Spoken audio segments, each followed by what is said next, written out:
오늘 말씀은 요한복음 13장 34절에서 35절과 골로새서 3장 12절에서 14절까지 말씀입니다. 각각 171면과 327면입니다. 요한복음 13장 34절에서 35절입니다. 새 계명을 너희에게 주노니 서로 사랑하라. 내가 너희를 사랑한 것 같이 너희도 서로 사랑하라. 너희가 서로 사랑하면 이로써 모든 사람이 너희가 내 제자인 줄 알리라. 다음은 골로새서입니다. 327면에 있습니다.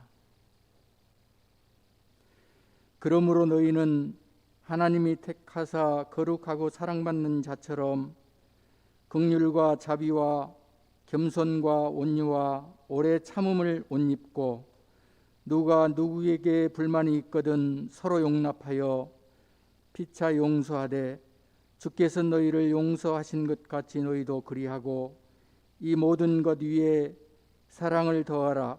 이는 온전하게 매는 띠니라. 아멘.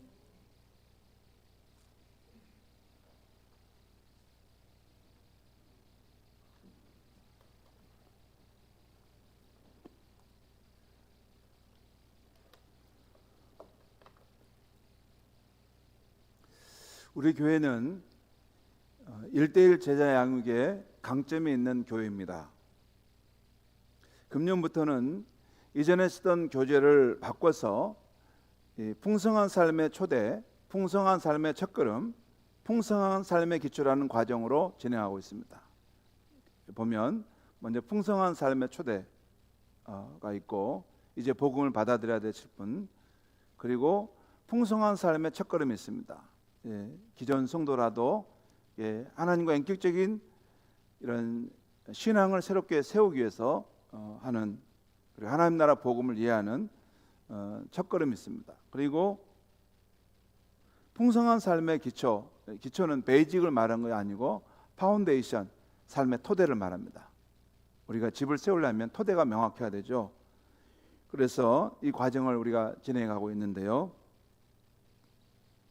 저와 교육자들과 또 몇몇 성도님들이 미리 임상적으로 해봤는데 참 좋은 신앙성장 교재입니다.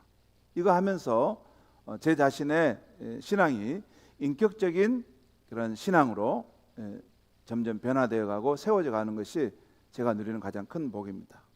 그리고 특별히 여기 그 풍성한 삶의 기초 과정은 다른 양육교재와 달리 우리의 신앙의 종합적인 그림과 전체적인 청사진을 보여줍니다. 우리가 일생 동안 우리가 어떤 세계관과 가치관을 가지고 살아갈까, 이 어떤 큰 청사진을 보여주는 것이 이 풍성한 삶의 기초 과정이 있습니다. 뿐만 아니라 우리의 영적 성장을 위해 실제적인 그러한 상황에까지 통찰력 있게 그 부분을 다루고 있어서 참 좋습니다. 앞으로 이 양육 과정이 진행되는 동안 우리 성도님들의 신앙과 삶이 아름답게 성장할 것 같아서 저는 기대가 큽니다. 이 책의 가장 큰 중심 구조는 우리가 예수 그리스도를 나의 주님으로 영접할 때 우리의 삶의 변화가 시작된다는 것입니다. 우리 안에 시작된 이 삶의 변화는 무너진 관계의 회복으로 이어진다는 것이에요. 두 가지 영역에서의 회복인데요, 첫째는 하나님과의 관계에서 회복입니다. 하나님을 알아가게 되고 하나님을 사랑하는 사람이 되어가는 것입니다. 두 번째는 자신과의 관계에서 회복되는 것입니다. 참된 자신을 발견하고 자신을 사랑하는 사람이 되어간다는 것입니다. 세 번째는 공동체와의 관계에서 회복입니다. 공동체 안에서, 가정, 교회, 직장 안에서 진정한 형제사랑의 삶을 어떻게 살아갈 것인가 하는 것을 회복시켜 줍니다. 그리고 네 번째는 이 세상 속에서 이 피조 세계와의 관계에서 하나님 나라의 시민으로 삶을 살아가면서 그 관계가 회복되어가는 것을 말합니다.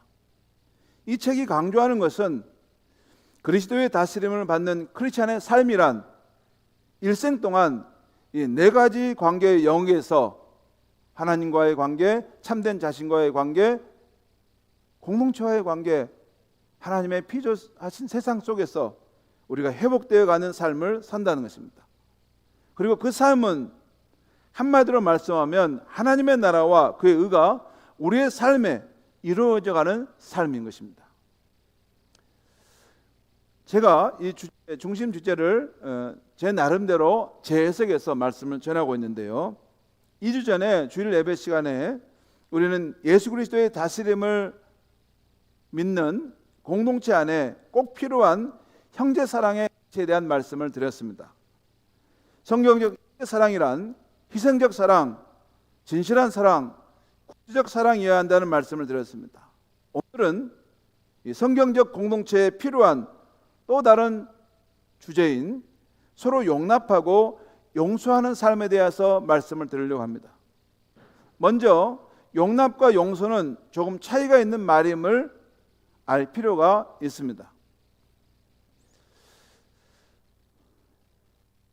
용납, 용서. 먼저 용납은 남의 말이나 행동을 너그럽게 받아들인다는 뜻이 있습니다. 또한 남의 잘못이나 입장, 형편 따위를 너그럽게 받아들인다는 그런 뜻도 있습니다. 예, 우리나라 대표적인 국어사전, 큰 국어사전을 찾아봤을 때 용납의 의미가 그렇습니다. 그런데 용서는 남이 지은 죄나 잘못에 대해서 꾸짖거나 벌하지 아니하고 덮어둔다는 것입니다. 라이프 성경사전에는 용서는 남의 허물이나 죄를 용납하고 없어주는 것뿐만 아니라 그를 완전히 회복시켜주는 것까지 포함하는 뜻으로 해석하고 있습니다. 여러분, 이 말씀 잘 보면 용납과 용서라는 말이 조금 차이가 있죠. 그걸 느끼실 수 있어야 되는데요. 한자만 보면 먼저 용납은 얼굴 용자에다가 납은 받아들이다 할 때 그 납자입니다. 그러니까 이건 남의 말이나 행동을 너그럽게 수용하고 받아준다는 것을 의미해요. 두 번째, 이 용서는 반면에 용서는 이 용자는 같은데 서자는 그 용서할 서자입니다. 또는 동정하다 서자입니다.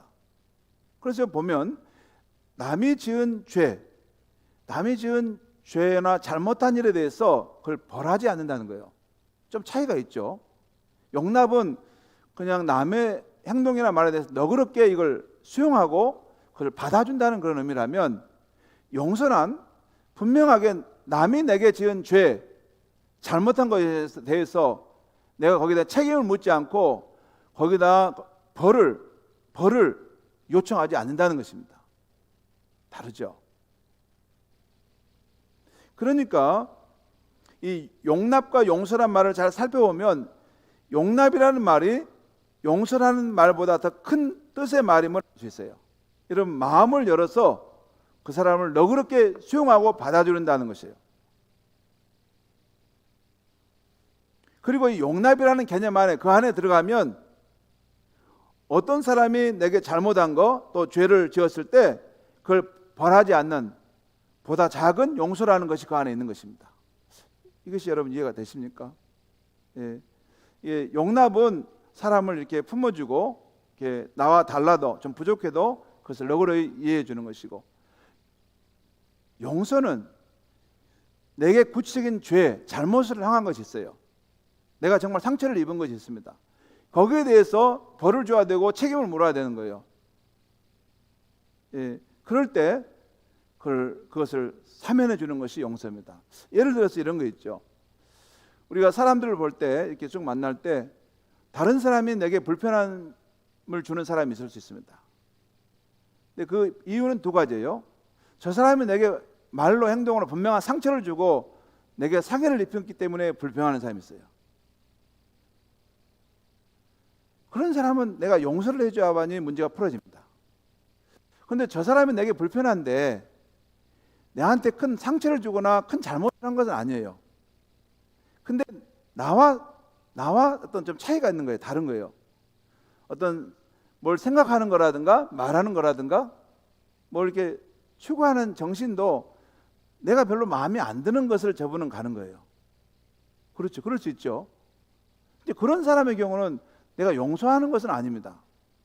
그냥 나와 차이가 많은 거, 불편한 사람이지만 내가 함께 용납하고 사는 것이죠. 그렇죠.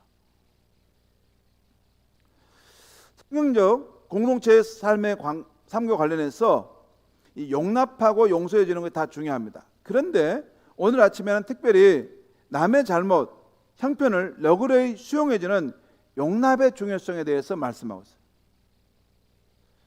가정, 교회, 직장 등 사람들이 함께 모여 사는 공동체 안에 서로를 용납하고 용서하는 가치는 아주 중요합니다. 공동체 안에 서로에 대해서 용납하고 용서하는 마음이 있는 것은 마치 숲속에 좋은 산소가 풍부하게 있는 것과 같습니다. 그렇게 좋은 산소가 풍부한 숲에는 여러 생물들이 찾아와서 살게 되고 행복을 만끽합니다. 곧 서로 용납하고 용서하는 공동체에는 찾아오는 사람들의 발길이 붐빕니다. 반면에 서로 판단하고 정죄하는 공동체에는 소리 소문 없이 사람들의 발길이 떠나죠. 그렇죠. 어느 공동체를 가든지 그런 분위기가 있습니다. 이게 용납하는 분위기인가, 정죄하고 비판하는 분위기인가. 꼭 정죄하는 것을 누가 이렇게 지적하지는 않아요. 근데 그 분위기가, 영적 분위기가 이곳에 와서는 내 안에 있는 것을 내놓으면 상처를 받겠다. 그래서 가면을 쓰고 앉아있는 그런 공동체가 있을 수 있습니다. 굉장히 경직된 곳이죠.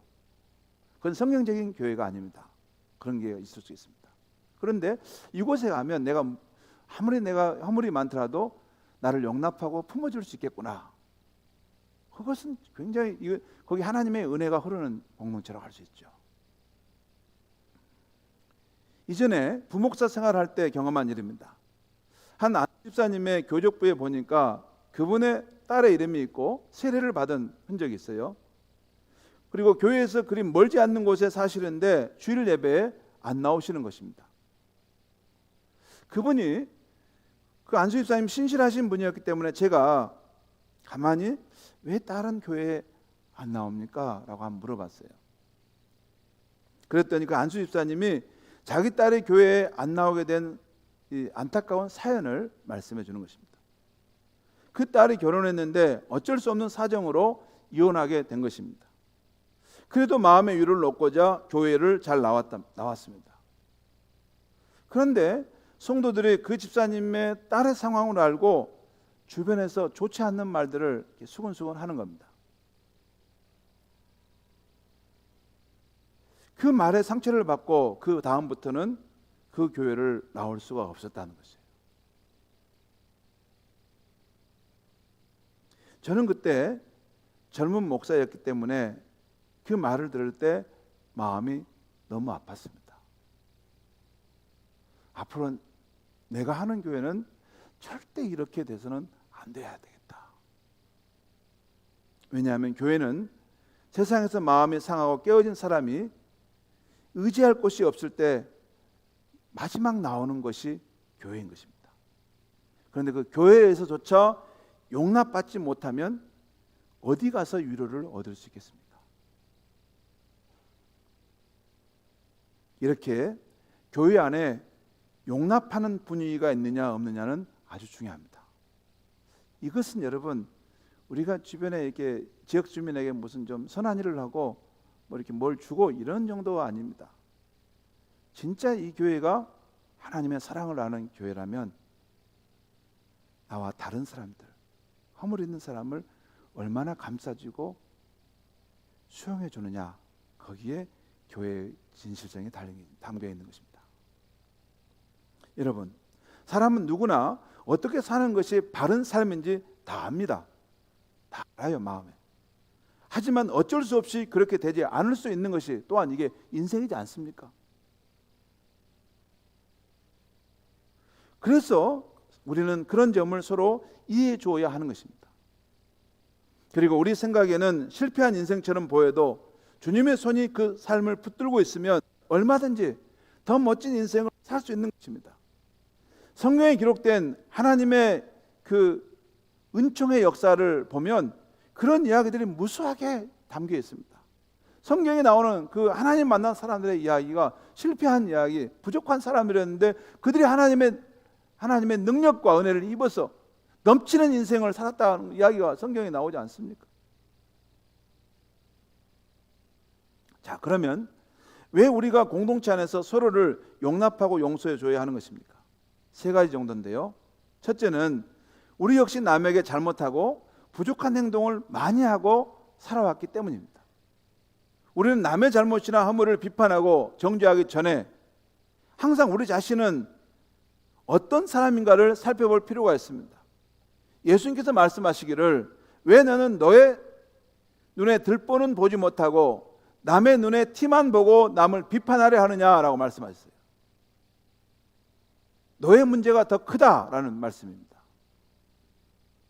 그렇습니다.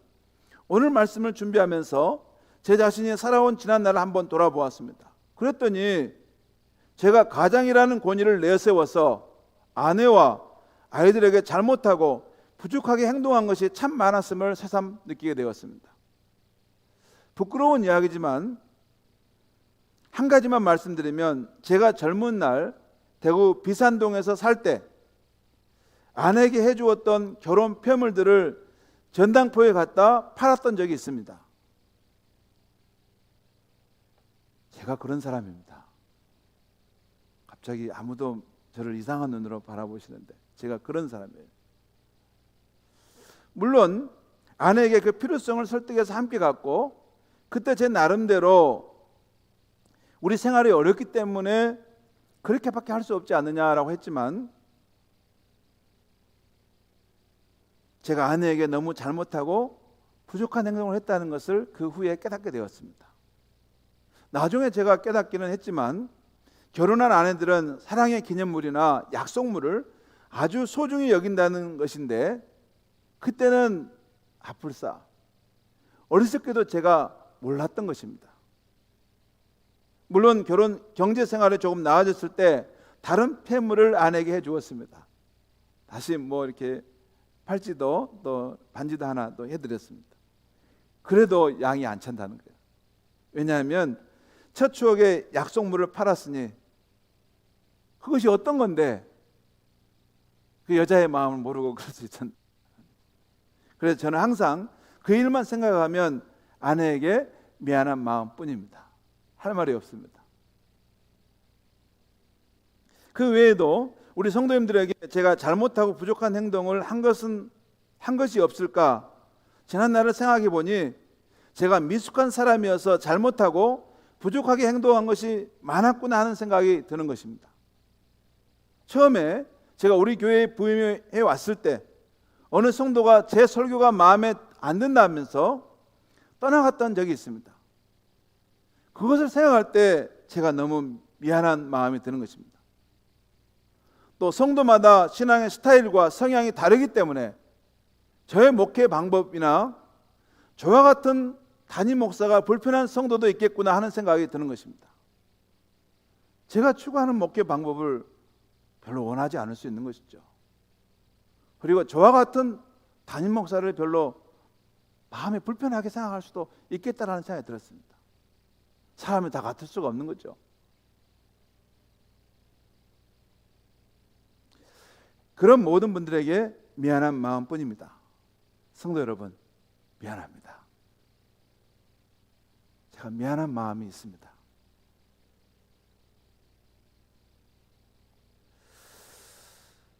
그래도 이제는 조금씩 철이 들어가서 우리 성도님들을 위해 어떻게 목회를 해야 할까 늘 깊이 생각하고 노력한다는 점을 이해해 주셨으면 좋겠습니다. 제가 여러분의 목회자로서 이 시대에 부끄럽지 않는 담임 목사가 되기 위해서 늘 제 자신을 초달합니다. 그런 점을 이해해 주시면 좋겠습니다. 자, 먼저 우리가 왜 용납하고 용서해 줘야 하는가? 우리 역시 남에게 잘못하고 부족하게 했던 것이 많다는 것입니다. 두 번째는 지금까지 우리는 수많은 용납과 용서를 받아왔기 때문입니다. 하나님께서 그리고 그리스도께서 우리를 불쌍히 여기셔서 용납해 주시고 용서해 주셨다는 말씀이 신약성경에 가득 나와 있습니다. 오늘 말씀, 남의 잘못이나 부족함을 용납한다는 관점에서 예수님에 대한 기록이 나와 있는 복음서를 보니까 전혀 새로운 면이 보이는 것입니다. 우리 예수님은 그 당시 죄인들로 여겨졌던 세리, 창녀, 종교적으로 부정한 사람인 나환자, 혈루병 여인들을 대하는 태도에 있어서 늘 수용적이고 용납하는 태도였습니다. 그래서 예수님은 그 당시 사람들에 의해서 저 사람은 죄인들의 친구구나 라고 하는 별명을 들어야 했습니다. 그러니까 그 당시 사람들은 기피하고 정죄하는 사람들과 예수님은 가까이 지냈다는 것이에요. 그리고 바리새인들은 우리 예수님과 달리 자기들만 모였고 또한 사람들에 대해서 늘 비판적인 태도였고 정죄하는 태도를 가지고 있었다는 것이에요. 성도 여러분, 이 예수님의 용납하심이 우리에게 있었기 때문에 지금 이 자리에 우리가 서 있게 된 줄을 믿습니다. 이걸 잊어서는 안 됩니다. 개구리가 올챙이 시절을 기억 못한다고 처음부터 내가 성장한 사람이라고 생각할 수 있어요? 아닙니다. 우리에게도 올챙이 시절이 다 있었는데 하나님께서 우리를 용납해 주심으로 여기까지 와 있는 것입니다. 또한 우리는 부모로부터, 스승으로부터, 직장 상사로부터, 가족으로부터 숱하게 많이 우리가 잘못한 것에 대해서, 부족한 것에 대해서 용납과 용서를 받아온 삶입니다. 그러므로 이제는 우리가 다른 이들을 용납하고 용서해 줘야 한다는 것입니다. 세 번째, 왜 우리가 공동체 안에서 서로 용납해야 하는가? 세 번째는 우리를 비판하지 않고 용납해 주어서 우리 인생에 성장하게 되었기 때문입니다. 하나님과 우리 주변에 그 이름을 다 기억하지 못하는 좋으신 많은 분들이 우리를 용납해 주었고 용서해 주었기 때문에 우리의 인생이, 저와 여러분의 인생이 이만큼 성장할 수 있었습니다. 성경에 보면 예수님을 3번이나 부인했던 베드로가 실패하지 않고 훌륭한 사도로 남게 된 것은 요한복음 21장에서 예수님께서 베드로에게 나타나셔서 너가 나를 사랑하느냐라는 3번의 물으심으로 그의 무너진 마음을 회복시켜 주셨기 때문에 그렇습니다. 그 용납하심이 있었기 때문에 가는 거예요. 또한 예수를 핍박했던 사울이 변화되어 위대한 사도가 될 수 있었던 것은 부활하신 예수께서 그를 용납하셔서 다메섹 도상에서 자신을 나타내시고 오히려 그를 이방인의 사도로 불러주셨기 때문입니다. 그를 구원했을 뿐만 아니라 너가 이제 나를 위해서 이방인을 위한 나의 구원을 선포하는 이 일을 좀 해달라. 용납하심을 넘쳐서 그를 높이 세우셨다는 것입니다. 또 처음에 여러 면에서 부족했던 바울인데 바나바라는 하나님의 사람이 그를 용납하고 추천하게 해주게 되어서 바울이 온전한 교회 사역자로서 살 수 있게 되었던 것입니다. 여러분, 처음에 바울이 변화될 때 바울은 여러분 바로 그 전까지는 극렬한 예수 믿는 사람의 반대자였습니다. 성격도 불같았습니다. 그리고 자기 주장도 강했습니다. 그러니까 이런 사람은 교회 안에서 어떻게 보면 처음에는 불편했어요. 그래서 함께 할 수 없었습니다. 그런데 바나바라는 사람이 그의 장점을 알고 그를 데려다가 안디옥 교회에 세웠습니다. 그리고 나중에는 이 바울을 하나님이 더 크게 쓰시고자 하신 걸 알고 그를 더 높였습니다. 이런 바나바의 용납하심이 있었기 때문에 바울의 위대한 사역자가 되었던 것입니다. 또한 이 바나바는 나중에 바울과 마가 요한과 함께 사도행전에 보면 1차 선교 여행을 떠나는데 그 도중에 마가 요한이 자신의 유약함을 드러내고 고향으로 돌아가 버립니다. 중간에 돌아가 버려요. 그런데 바나바는 이 마가 요한도 포기하지 않고 용납하고 세웁니다. 나중에 2차 선교 여행을 갈 때 바울은 이를 데려갈 수 없다고 말합니다. 그렇게 마음이 약한 사람을 데려가서 어떻게 하겠느냐. 그렇지만 바나바는 아니다, 이 사람도 하나님의 사람으로 씁시다 해서 써서 나중에 그 마가 요한이 이제 성장하게 되는데 어디까지 가냐면 최초의 신약성경의 복음서인 마가 복음을 썼던 그러한 귀한 사도의 복음가는 인물이 될 수 있었던 것입니다. 성도 여러분, 이렇게 우리의 인생을 가만히 생각해 보면 우리의 부족함에도 비판하지 않고 용납하고 용서해 준 사람이 있어서 우리 인생이 이렇게 성장하게 되었다는 것입니다. 그러므로 이제는 우리도 남을 용납하고 용서해 줌으로 그가 성장하도록 해야 된다는 것이에요. 여러분, 우리가 함께 살아가는 공동체 안에 그 사람을 대할 때 여러분이 용서를 해주지 않으면, 용납을 마음으로부터 해주지 않으면 그 사람 절대 성장할 수 없습니다. 내가 미워하는 그것 때문에 그 사람이 점점 고사돼서 죽어갑니다. 용서를 해주면 그 다음부터 그 사람이 풀려나서 쫙 성장해 갑니다. 자, 그러면 이제 우리가 어떻게 서로 용납하고 용서해 줄 것인가입니다. 우리 안에 네 가지 마음을 갖는 것이 필요한데요. 이해하는 마음, 수용하는 마음, 너그러운 마음, 용납하는 마음입니다. 여기 보면 마지막 이 용납하는 마음은 용서할 수 없다면 우리가 용납할 수도 있어야 한다는 거예요. 하나씩 말씀드립니다. 먼저 이해하는 마음을 가지라는 것입니다. 상대방이 우리에게 그렇게 행동했을 때는 그 사람에게 우리는 알 수 없지만 어떤 이유가 분명히 있다는 것입니다. 그가 우리를 그렇게 실망시켰을 때는 그 이유가 있다는 거예요. 그가 남보다 불우한 환경에서 자라나서 그런 양육을 받지 못했을 수 있습니다. 아니, 그도 그런 불우한 환경의 피해자일 수 있습니다. 여러분, 다 잘 교육을 잘 받고 여러분 다 훌륭한 부모님 밑에 자라면 여러분 잘할 수 있습니다. 그런데 불우한 환경에 자라다 보면 그런 걸 배우지 못해서 삶이 거칠 수가 있습니다.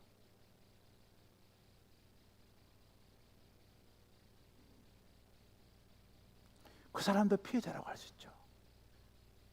그래서 그럴 때 그를 긍휼히 여기고 이해하는 마음을 가지려 해야 한다는 것입니다. 이 마음이 우리 예수님의 마음입니다. 너가 그런 환경에서 살았기 때문에 그렇겠구나. 그래서 그를 예수님 품으시고 용납하시는 분이십니다. 두 번째, 수용하는 마음을 가지라는 것입니다. 상대방의 약점이나 단점을 볼 때 뜯어 고치려 하지 말고 있는 그대로 수용하는 마음을 가지는 것입니다. 상대방을 수용하지 않고 내가 원하는 사람을 바꾸려고 하기 때문에 갈등과 다툼이 생기고 행복하지 않는 것입니다. 제가 결혼 주례할 때마다 행복한 가정을 이루기 위해서 신랑 신부에게 필요한 5가지 비타민 R을 줄 때가 있어요. 그 첫째가 비타민 A인데요. acceptance입니다. accept. 서로의 그 잘못한 것을 비판하지 않고 서로를 자기 입장에 맞추려고 하지 않고 그의 있는 모습 그대로를 수용하라는 것입니다. 그게 행복한 가정을 이루기 위한 첫 번째 길이라는 것입니다. 그러므로 여러분 서로 수용해 줘야 합니다. 다소 잘못이 있어도 수용해 줘야 합니다. 다소 눈에 거스르는 점이 있어도 수용해 줘야 합니다. 나와 견해가 조금 달라도 수용해 줘야 합니다. 실수하고 부끄러운 과거가 있어도 수용해 줘야 합니다. 내가 많이 수고하고 많은 공로가 있어도 아무것도 하지 않는 그 사람도 수용해 줘야 합니다. 여러분, 누가복음 15장에 보면 그 탕자가 돌아왔을 때 아버지와 그 큰아들의 모습이 나오죠.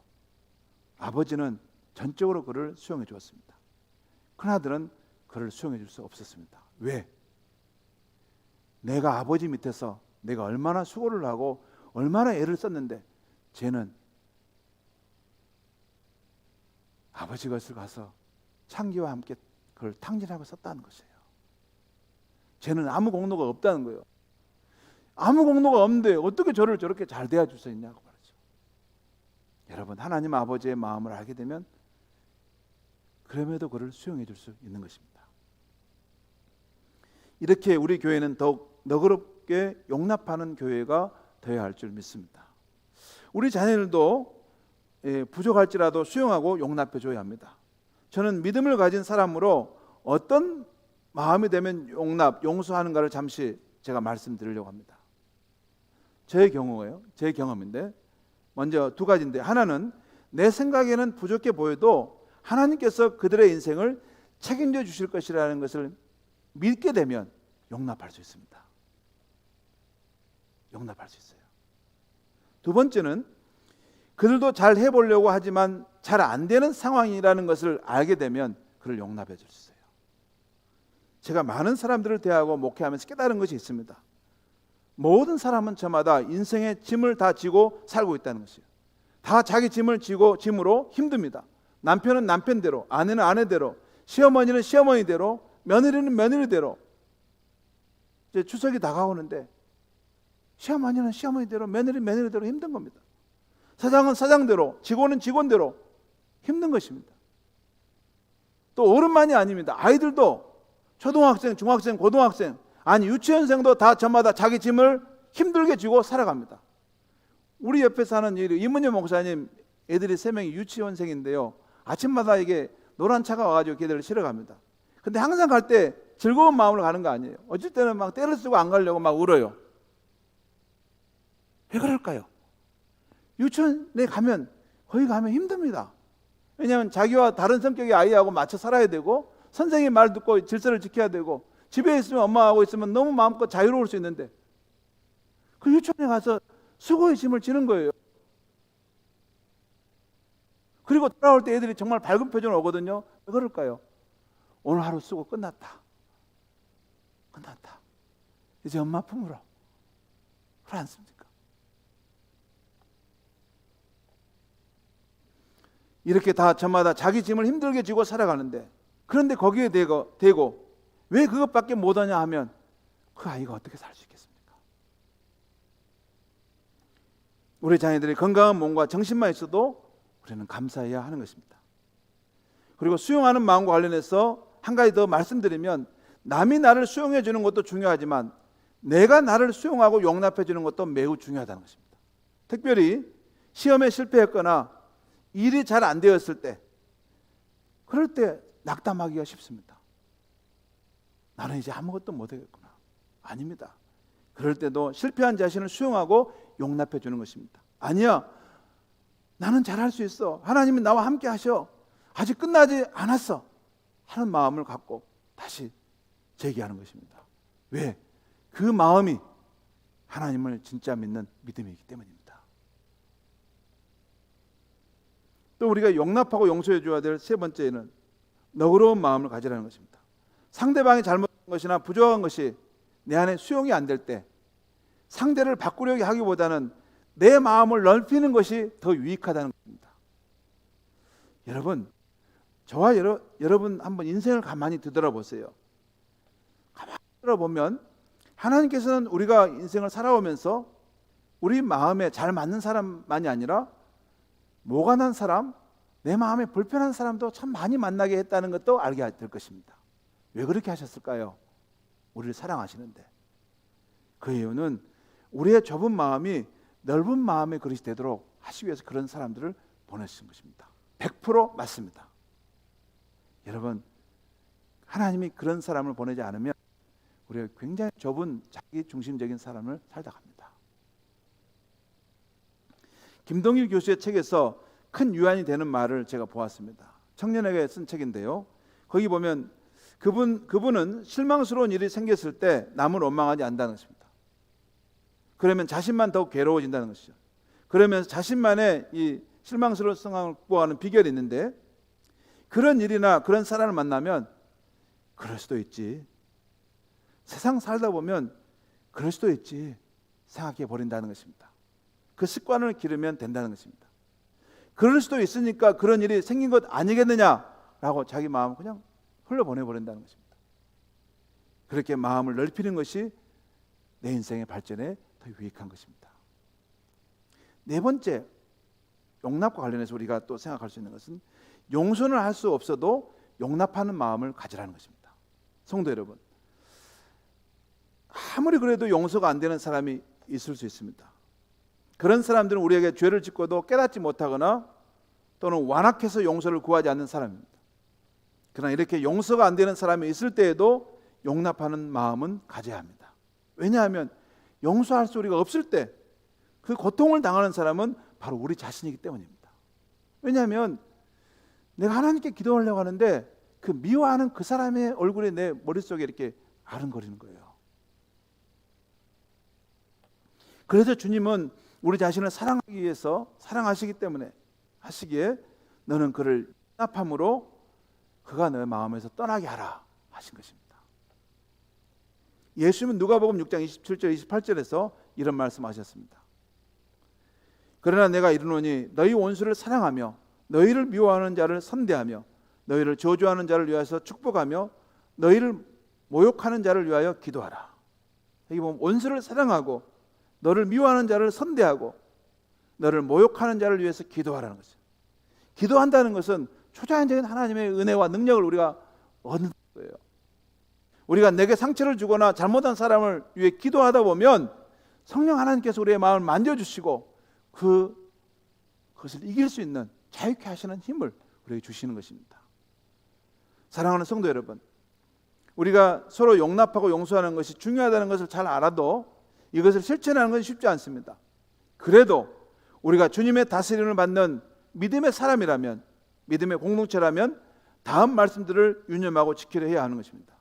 에베소 4장 2절에 오래 참음으로 사랑 가운데서 서로 용납하고, 사랑 가운데 서로 용납하고, 또 에베소 4장 32절에 서로 불쌍히 여기며 서로 용서하기를 하나님이 그리스도 안에서 너희를 용서하신 것 같이 하라. 이미 하나님께서 우리를 용서해 주었던 것이 있다는 것입니다. 또한 골로새서 3장 13절 오늘 말씀, 누가 누구에게 불만이 있거든 서로 용납하여 피차 용서하되 주께서 너희를 용서하신 것 같이 너희도 그렇게 하라. 주님께서 너희를 그렇게 용납하고 용서하셨던 것 같이 너희도 그렇게 해야 되지 않겠느냐 하는 거죠. 요즘에 제가 장례 예배를 보면서 깊이 깨달은 말씀이 있습니다. 요한계시록 14장 12절 13절에 보면 성도의 인내가 여기 있으니 예수에 대한 믿음을 지키는 자니라 표현이 나와요. 그리고 그 다음에 성도가 죽을 때 그 죽음조차도 주 안에서 죽는 자들은 복이 있다 하시며 성령께서 이르시되 그들이 수고를 그치고 쉴 것이다는 말씀이 나옵니다. 그들이 수고를 그치고 쉴 것이다. 수고가 있는데 그 수고가 이제 끝난다는 거예요. 처음에 저는 성도가 세상에서 하는 수고가 뭘까 생각하다가 우리가 노동하는 것이나 또 여러 가지 육신의 수고를 하는 것이라고 생각했습니다. 그런데 오늘 말씀을 이렇게 묵상하면서 깨달은 것은 우리의 이 세상의 수고 안에는 우리가 이 세상에서 정상적인 그리스도인으로 살려 할 때 우리 안에 번민과 갈등으로 인한 수고가 있다는 거예요. 특별히 내게 잘못하고 상처를 준 사람을 수용하려고 하는 것 때문에 내 좁은 마음을 넓히기 위해서 내가 수고하는 것이 있다는 것입니다. 내가 힘든 거예요. 나도 어려운 거예요, 그게. 하지만 주님께서 내가 용납하신 것처럼 너도 그렇게 해야 되지 않겠느냐, 그 말씀이 굳건히 서 있기 때문에 피해갈 수 없는 것입니다. 그래서 번민이 있고 고민이 되는 것입니다.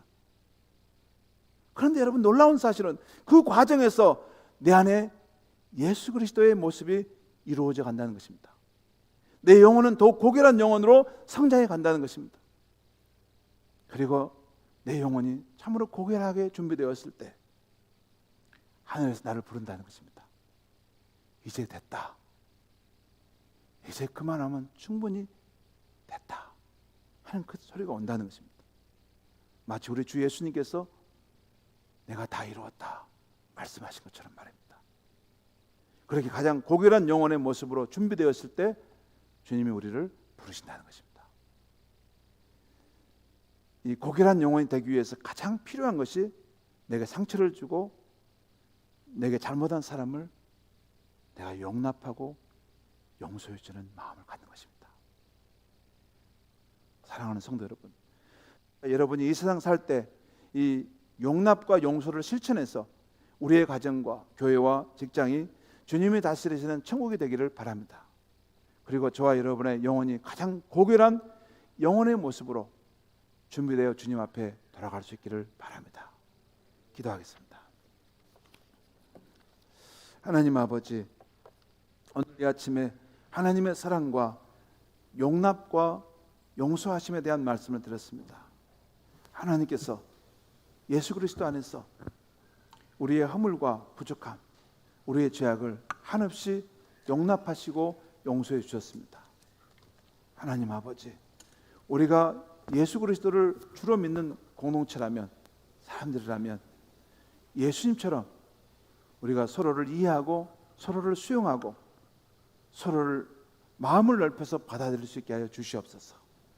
용서할 수 없을 때는 용납하는 마음으로까지라도 그를 품을 수 있게 하여 주시옵소서. 그래서 우리 가운데 하나님의 나라 천국이 이루어지게 하여 주시고 우리의 영혼이 날마다 더욱 고결한 모습으로 예수 그리스도의 형상을 닮아갈 수 있게 하여 주시옵소서. 예수님의 이름으로 기도하옵나이다. 아멘.